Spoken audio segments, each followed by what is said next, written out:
Greetings, everyone. Pete Pardo here from Sea of Tranquility. Welcome to day 2 of our favorite guitar riff masters of all time.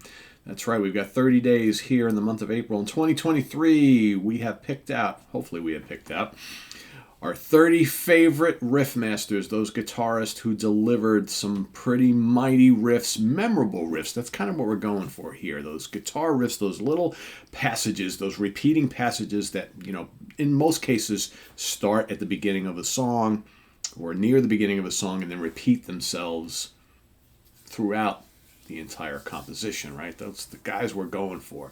Could be heavy guitar players, could be, classic rock, blues, prog, whatever, all forms of metal, right? But we're picking out our 30 favorites, those guys that just delivered those memorable riffs time and time again. That's kind of what we're going for. So for today, as you saw by because I'm giving all these away before the episode even starts. I want you guys to know ahead of time exactly who it is I'm talking about. I'm talking about the great guy from Wales, Tony Borg, or Borge, I never know how to say his name, from Budgie, right? I think one of the unsung riff masters of the 70s was Tony Borge. Again, I always get hung up on how exactly to say his name. Borge. I'm just going to say Borge. Bourge. Borge. Maybe it's Borgia. Borge. Tony Borge. Another guy who, kind of like Tony Iommi, right? Played a lot of Gibson SGs. Played some Les Pauls, and I'm trying to think if I've ever seen him play anything else other than Gibson guitars. Not that I recall seeing any photographs of him with other stuff. Maybe he did, but mostly you see him playing SGs and Les Pauls.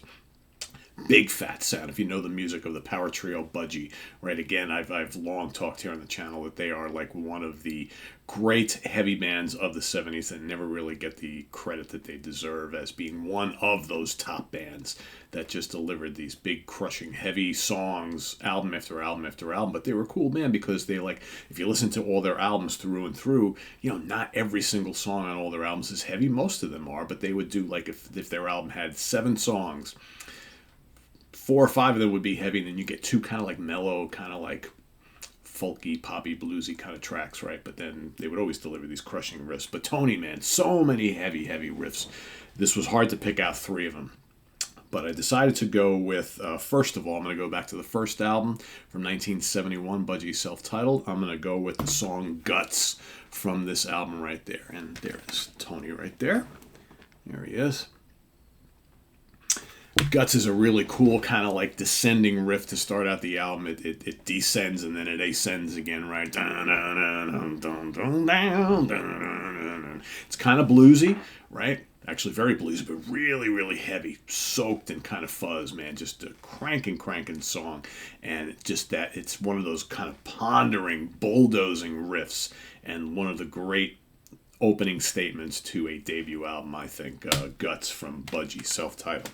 So from there, we're going to go to their third album from 1973, Never Turn Your Back on a Friend. That's this one right here with the classic Roger Dean cover. And this is probably one of their most famous songs.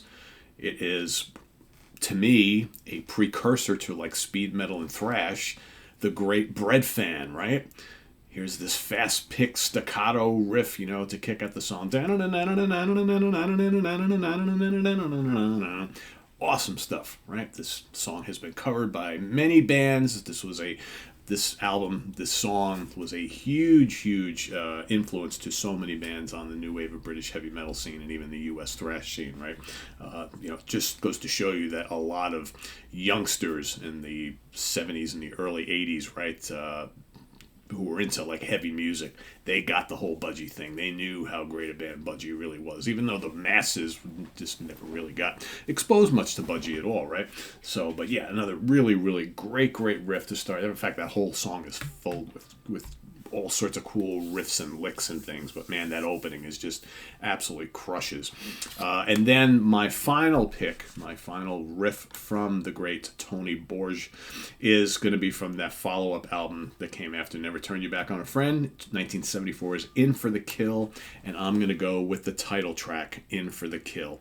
Probably my favorite out of all of these 3. And again, this is an interesting one because the song starts off with basically like just a couple of notes, right? A little bended notes before the main riff comes in. So Tony comes in and he, plays a couple notes. It's like boom, boom, boom, boom, boom. And then when the main riff comes in, it's this killer gallop. It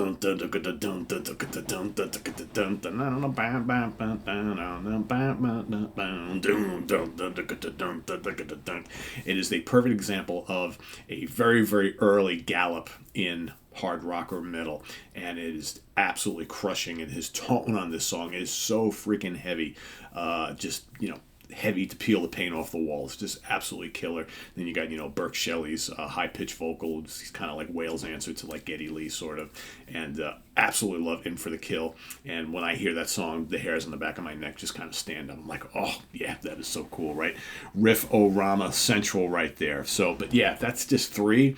There are so many great riffs throughout the albums of Budgie. I could have easily, kind of like Tony Iommi yesterday. There's so many of them.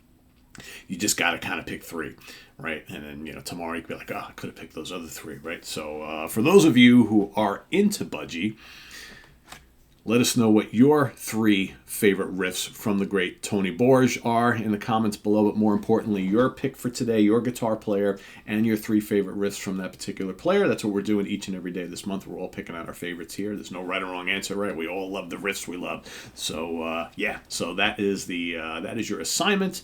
So put that down in the comments below and get ready for day 3 coming up at you tomorrow.